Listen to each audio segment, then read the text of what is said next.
बार ऐसा हुआ है, मैं इतने टाइम से मम्मी के साथ यहाँ पे मायके में पूजा करती हूँ तीज की, और जब भी जाती थी मंदिर तो ऐसा कभी नहीं हुआ था जो आज पहली बार मुझे ऐसा देखने को मिला और ये चीज़ करने को मिला।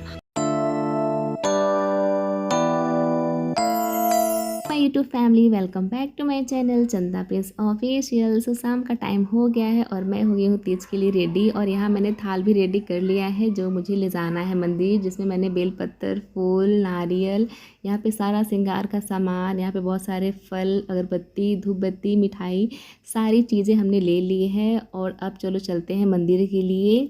Hello my YouTube people, welcome और welcome back to my channel Chanda Prince official. So कैसी है मेरी यूट्यूब की फैमिली? आई होप कि आप सभी लोग बहुत बहुत बहुत अच्छे हो गए। सो मैं हो गई हूँ तीज के लिए रेडी, टाइम हो गया है 7:15 और अब निकलने वाले मंदिर के लिए। मैंने यहाँ पे बहुत सारी चीज़ें रखी हैं, पूरा श्रृंगार का सामान, और अब बस 10 मिनट में निकलने वाले हैं मंदिर के लिए। तो चलो चलते हैं। बाकी मेरा लुक आप लोगों को मैं कुछ देर से बैठ दिखा दूंगी, तो आप लोग देख लेना कैसा है मेरा कंप्लीट लुक। जितना मैं समझ पाया उतना मैंने अपने हिसाब से रेडी हो गई हूँ, तो मुझे कमेंट करके बताना मैं कैसी लग रही हूँ।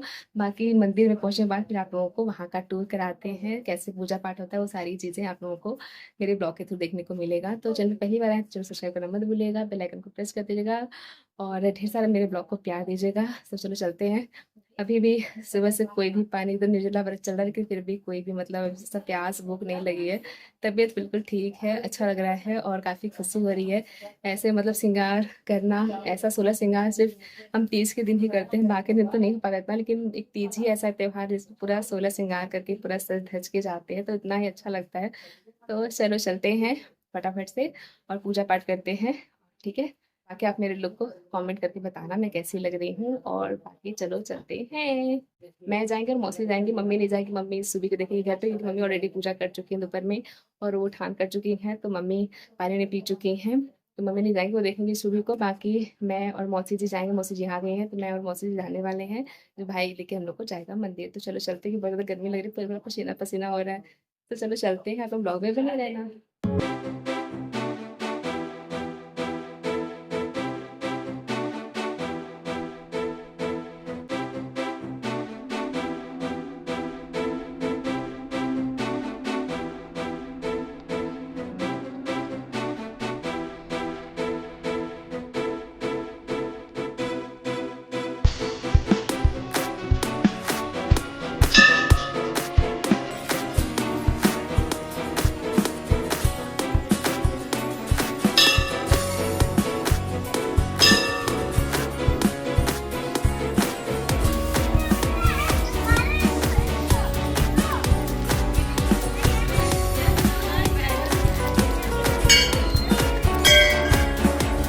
हे फैमिली, सो मैं आ गई हूँ मंदिर में पूजा करने के लिए। बाकी मौसी जी का है तो पूजा कर चुकी हैं और मैं भी पूजा हालांकि कर चुकी हूँ। मैं दोबारा आई हूँ फिर से पूजा करने के लिए, क्योंकि बस रिकॉर्डिंग के पर्पज़ से। मैं पहले पूरा विधि विधान से अच्छे से मैं पूजा भी कर चुकी हूँ और मैं कथा भी सुन चुकी थी तीज माता का, लेकिन हुआ ऐसा कुछ मेरे साथ कि मुझे दोबारा फिर से सब कुछ करना पड़ा। इसका रीज़न क्या था कि भाई हमने कुछ भी रिकॉर्ड नहीं किया था, क्योंकि जैसे जब मैं मंदिर आई थी पूजा करने के लिए, वैसे ही बारिश शुरू हो गई थी, तो भाई चला गया था, कार में बैठ गया था और मैंने मौसी जी ने साथ में दोनों मिल के पूजा किया था। मंदिर गए थे और यहाँ पर शिव जी की पूजा किया और तीज माता का पूरा कथा सुना हमने। उसके बाद फिर जैसे हम लोग मंदिर से बाहर निकले तो मैं पूछा यार तुमने रिकॉर्ड कुछ क्यों नहीं किया, कहाँ थे तुम? बोला बारिश हो रही थी, लेकिन मैं चला गया था कार में। मैंने कहा तुम्हारे वजह से कुछ भी नहीं है ना, रिकॉर्ड कुछ हुआ भी नहीं, तो मैं रिकॉर्ड कर देते। बोले चलो नहीं, तुम खुद की पूजा करो, मैं रिकॉर्ड करता हूँ। मैंने कहा बार बार अब यही करेंगे, मैंने कहा चलो ठीक है, खुद की पूजा कर लेते हैं, कोई नहीं। तो सिर्फ आप लोगों के लिए रिकॉर्डिंग के पर्पज़ से सिर्फ मैं दोबारा फिर से यहाँ पे पूरा विधि विधान से नहीं, बस वैसे ही थोड़ा मोड़ा मैं पूजा कर रही हूँ, क्योंकि ऑलरेडी मैं पूरा विधि विधान से मैं पूजा कर चुकी हूँ इत्मीनान से। तो इस वजह से बस हल्का फुल्का यहाँ पे अभी पूजा देख रहे हैं, बस मैं ऐसे सिर्फ रिकॉर्डिंग के पर्पज़ से मैं यहाँ पे दोबारा पूजा इस तरह से कर रही हूँ। आप ये मत कहना कि कितना फटाफट से पूजा कर ले सिंपल, तो ऐसा कुछ भी नहीं है। मैं पूरा विधि विधान के साथ में पूजा ऑलरेडी कर चुकी हुई हूँ। और इस बार मुझे एक चीज़ बहुत अच्छी लगी यहाँ पे आके। हर साल जब भी मैं आती थी मंदिर, इतनी ज़्यादा भीड़ होती थी कि मतलब आप बिल्कुल देख नहीं सकते। मैं रिकॉर्डिंग यहाँ पे मैं कुछ भी नहीं कर पाती, लेकिन इस बार जब मैं आई इतनी शांति थी, इतना इत्मीनान से मैं पूजा कर पाई आए थे, क्योंकि इतना मंदिर खाली था।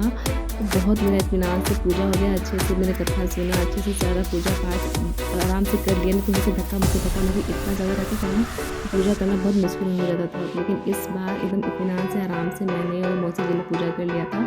तो ये तक मैं मौसी जी पूजा करके मंदिर के बाहर वेट कर रही थी, और बाकी तक मैं थोड़ा सा रिकॉर्डिंग के पर्पज से पहले पूजा फिर से कर लेती हूँ, उसके बाद फिर चलेंगे वापस से। तो यहाँ पे मेरी पूजा हो चुकी है, थोड़ी थोड़ी मेरी, और उसके बाद चलो अब चलते हैं, आप लोग ब्लॉग में बने रहो।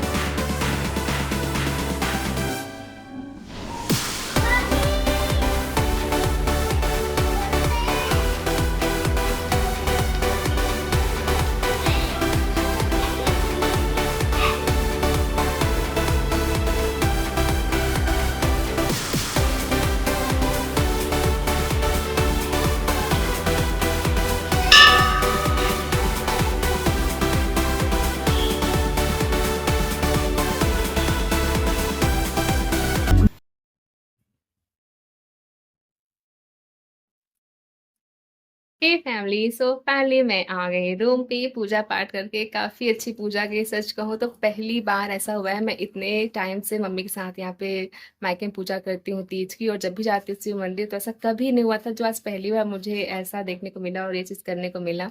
जब हम लोग मंदिर गए थे तो मतलब जिस टाइम पे हम लोग गए थे उस टाइम पे हमेशा होता है कि मतलब भीड़ बहुत ज़्यादा होती है, बहुत ज़्यादा होती है, इतना धक्का मुक्की होता है कि पूजा करना बहुत मुश्किल से हो पाता है। मतलब जहाँ 10 मिनट की पूजा है वहाँ पे 30 मिनट लगता था इस तरह की। लेकिन आज पहली बार ऐसा हुआ है कि एकदम इत्मीनान से पूजा किए हम लोग। मतलब हर एक चीज़ एकदम आराम आराम से की, क्योंकि इतना मंदिर खाली था, इतना मतलब भीड़ भाड़ नहीं था।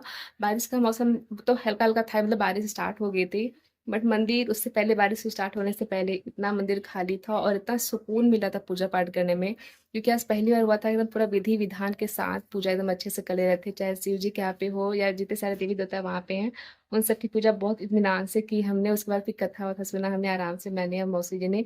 बाकी बहुत सारी लेडीज थी जो सबके ने मतलब जो तीज माता की जो कथा है वो सबको ही हम लोगों ने सुना। और उसके बाद फिर पंडित जी का आशीर्वाद लिए, और फिर उसके बाद हम लोग फिर आ गए रूम पे। सो फाइनली आ गए हैं हम लोग रूम पे। और बाकी मेरा लुक जितना था आप लोग को देख चुके हो, बाकी जो रील्स है वीडियो है वो आप लोगों को देखने को मिल जाएगी, उसमें आप लोगों को मेरा लुक बाकी सारी चीज़ें। और मैं इसी नेकलेस की बात कर रही थी जो मैंने ऑनलाइन परचेज किया हुआ था, जो मुझे बहुत बहुत बहुत पसंद आ रहा है। और इस मतलब ड्रेस के साथ, मतलब साड़ी के साथ काफ़ी अच्छा जा रहा है, मुझे बहुत अच्छा लगा था।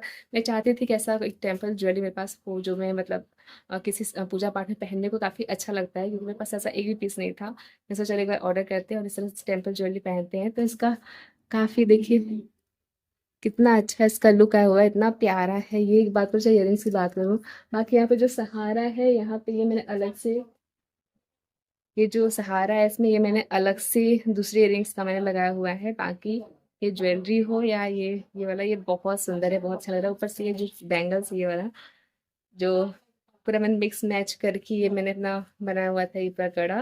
तो ये और बताना कैसा लग रहा है, तो ये आपने बताना मुझे कमेंट में कैसा लगा मेरा जूड़ा जो मैंने मिक्स मैच करके बनाया हुआ है। और बाकी मेरा ये नेक पीस कैसा है, मेरा लुक कैसा है, आप सारी चीज़ें मुझे कमेंट में बताना। ढेर सारा मेरे ब्लॉग को प्यार दीजिएगा। और चलो अब चलते हैं, फटाफट से चेंज करते हैं क्योंकि बहुत गर्मी लग रही है। तो चेंज करते हैं, उसके बाद फिर मम्मी नहीं गई थी तो खाना पीना बैठ के बना रही हैं, जब भी बनाना नहीं चाहिए था, ऑलरेडी वो भी व्रत हालांकि की हुई हैं और वैसे थकी हुई हैं, ऊपर से उनका पैर का दिक्कत है, लेकिन फिर भी यहाँ पे आए तो देख रहे हैं कि मम्मी खाना पीना बनाने में लगी हुई हैं। तो चलिए उनकी मदद कराते हैं और अपना आप लुक चेंज करते हैं। मन तो नहीं कर रहा है कि अपना ड्रेस उतारूँ, लेकिन अब चेंज करना पड़ेगा क्योंकि गर्मी बहुत ज़्यादा लग रही है। बाकी पति से मैंने बात कर लिया है, उनसे मैंने आशीर्वाद दे दिया। जब भी कहीं मैं जाती हूँ, तो जाती क्या, जब भी मैं रेडी होती हूँ तो हमेशा उनको, मैं चाहे वो रूम पे रहते हैं तो मैं उनसे पूछ लेती हूँ, या फिर कहीं बाहर रहते हैं तो कॉल करके, वीडियो कॉल करके उनसे मैं पूछ लेती हूँ कि मैं कैसे दिखूँ बताओ मुझे। और अगर बाई चांस ऐसा कभी हुआ कि नहीं हो पाता उनसे देखना, वो नहीं देख पाते अगर किसी रीज़न से, तो फिर मैं अपने प्रिंसेस से पूछ लेती हूँ कि मैं बेटा मैं कैसी लग रही हूँ। तो जब तक अगर ये 2 पर्सन ऐसे मेरी लाइफ में, जब तक मेरी बेटी और मेरे पतिदेव जब तक नहीं बताता कि मैं कैसी लग रही हूँ, तब तक मुझे लगता है मेरा श्रृंगार अनकम्प्लीट है। तो इस वजह से मैं उनसे पूछ लेती हूँ। तो मैं पतिदेव से मतलब तैयार होकर जब निकलने वाले थे मंदिर के लिए, उससे पहले मैं उनको कॉल करके उनसे मैंने आशीर्वाद ले लिया, उनसे मैंने पूछ लिया और उनको मैंने अपना लुक दिखा दिया। उसके बाद फिर आप लोग को अपना लुक दिखा रही हूँ। बाकी अब कुछ ऐसा आप लोग देख ही चुके हो। ऐसा कुछ मेरा लुक है। ये मेरा शादी का पिछौरी है और बाकी सारा चीज़ तो आप दिख ही रहा हो ब्लॉग में। तो चलो इस फटाफट से अब चेंज करते हैं और उसके बाद फिर आराम करें, क्योंकि सुबह से लगी हूँ भागा दौड़ी में। सुबह से ही मतलब पहले था कि पूरा नाश्ता पानी हो गया, खाना पीना बनाना हो गया, उसके बाद खाना पीना था भाई बना था, लेकिन उसके बाद बाकी से बहुत सारी चीज़ें होती हैं जो पूजा के लिए व्यवस्थित करनी होती हैं। पूरे जो फैमिली मेम्बर ने ये सारी चीज़ें व्यवस्थित की। उसके बाद पूजा पाठ एकदम बहुत अच्छे से हो गया, विधि विधान का अच्छे से पूरा उठान हो गया, उद्यापन हो गया मम्मी का तीज माता का। और उसके बाद फिर हवन हुआ था, तो हवन में सब बैठे थे। वो मैं रिकॉर्ड नहीं कर पाई, सोचते रिकॉर्ड करने को बट कर नहीं पाए, लेकिन कोई नहीं। तो वो हवन हुआ, उसके बाद फिर चेंज किए हैं, उसके बाद भी चले गए थे नहाने धोने के लिए। उसके बाद फिर रेडी हुए हैं और चले गए मंदिर। अब वापस फिर आए तो फिर सब चेंज करना है। तो बस भागा दौड़ सुबह से, जब से उठे तब से सिर्फ भागा दौड़ी ही हुई है, आराम करने को थोड़ा भी नहीं मिला है। तो जाके अब थोड़ा सा चैन की सांस लूँगी, आराम करूँगी और ये भारी भरकम में सब उतारूँगी और उसके बाद नॉर्मल कपड़े में पहन लूँगी। और बाकी रह गया खाने का, तो सोचा था कि अगर सुबह जो नहा धो के तब पारण करूँगी, लेकिन जो पंडित जी आए थे, जो मेरे मौसा जी हैं, वो बोल रहे थे कि मतलब चोट लगने के बाद रात के 12 बजे खा सकते हो। जब अगर मैंने सोचा अगर ऐसा है कि रात के 12 बजे अगर खा सकते हैं, तो फिर मैं रात के 12 बजे ही पारण कर लूँगी। तो जब रात के 12 बजेगा उसके बाद फिर मैं अपना व्रत खोल लूँगी। बाकी अभी तो अब मतलब प्यास बहुत ज़्यादा लगी, भूख तो वैसे बहुत हल्के-हल्के स्टार्ट हुई है, बट प्यास बहुत ज़्यादा लग रही है। इतना मेरा गला सूखा हुआ है, इतना गला सूखा-सूखा लग रहा है। ऐसा लग रहा है फ्रिज खोलूँ और तुरंत ठंडा पानी निकाल के गट-गट पी जाऊँ, ऐसा है। बट कोई नहीं, वेट कर लेते हैं, जहाँ पूरा दिन निकालिए और वहाँ कुछ घंटे और निकाल लेते हैं और तब तक पतिदेव से बातें कर लेते हैं, थोड़ा-सा उनको परेशान करते हैं हाँ, और थोड़ा-सा उनकी मस्ती करते हैं। तो चलो फटाफट से चलते हैं और अपना ड्रेस चेंज करते हैं। बाकी आप लोग मुझे कमेंट कर देना मैं कैसी लग रही हूँ। बिल्कुल दुल्हन जैसी लग रही हूँ ना। मैं पहली बार कभी रेडी नहीं हुई थी जितना मैं इस तीज में रेडी हुई, बस पता नहीं, बट बहुत खुशी होती है, अच्छा लगता है इस तरह से रेडी होना एकदम। और ये बिना सोचे कि सामने वाला कौन क्या क्या सोचेगा, दूसरा कोई ऊपर सजा कि नहीं सजा। सबका अपना अपना तरीका होता है तैयार होने का, साज सजावट करने का। मेरा अपना खुद का है जो मुझे अच्छा लगता है इतना तैयार होना, तो इस वजह से मैं तैयार हो गई थी। ऐसा लग रहा है कोई मतलब नई दुल्हन हूँ। एक आंटी तो बोल रही थी कि मतलब पहली जो मतलब पड़ोस की आंटी वो ही बोल रही थी कि मतलब अ, पहला साल है क्या? मैंने कहा नहीं, पहला साल नहीं, ये छठवां साल है।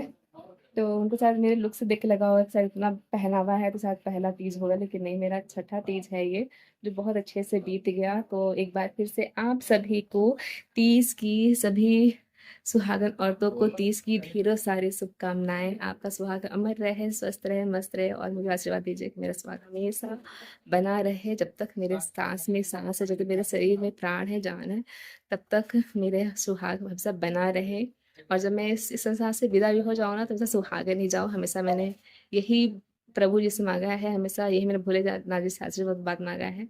और यही मैं मतलब प्रार्थना करती हूँ कि हमेशा मैं ऐसी सजती सवरती रहूँ, सुंदर दिखती रहूँ और हर साल इससे भी सुंदर और अपने आप को तैयार करूँ। और बस आप अपना आशीर्वाद दिए रहना।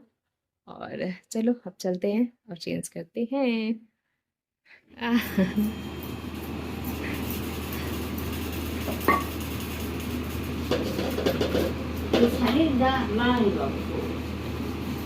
दो हम छाने दो है किचन में ही। तो यहाँ पे मेरी प्यारी प्यारी मम्मी और मौसी जी लगी हुई हैं सब्जी पूड़ी बनाने में। सब्जी बन चुका है, मम्मी बना चुकी हैं और अभी यहाँ पे पूड़ी बना रही हैं। उसके बाद मैं चेंज करके जाऊँगी बनाने साबूदाने की खीर। हे फैमिली, तो रात के बज गए हैं 1 और मैं और मौसी जी अपना व्रत खोलने के लिए यहाँ पे बहुत ही अच्छा अच्छा खाने के लिए ले लिया है। यहाँ पे मैंने लिया है साबूदाने की खीर, चावल के आटे की पूड़ी है और आलू बन की सब्जी है। तो मैं और मौसी जी यही खा के अपना व्रत खोलेंगे। बाकी मम्मी थी तो सोई हुई थी और बस मैं और मौसी जी जग रहे थे। तो फटाफट से खाते हैं और आराम करते हैं, क्योंकि कंडीशन बहुत ख़राब हो गई थी एकदम और हालत बहुत ख़राब थी। तो इस वजह से अब खुद को मैंने रिकॉर्ड नहीं किया है, बस मैंने क्या खा के पारण किया वो मैं आप लोगों को दिखा रही हूँ। तो चैनल पे पहली बार है तो चैनल को सब्सक्राइब कर दीजिएगा, ढेर सारा प्यार दीजिएगा। मिलते हैं नेक्स्ट व्लॉग में, तब तक के लिए बाय बाय गाइस।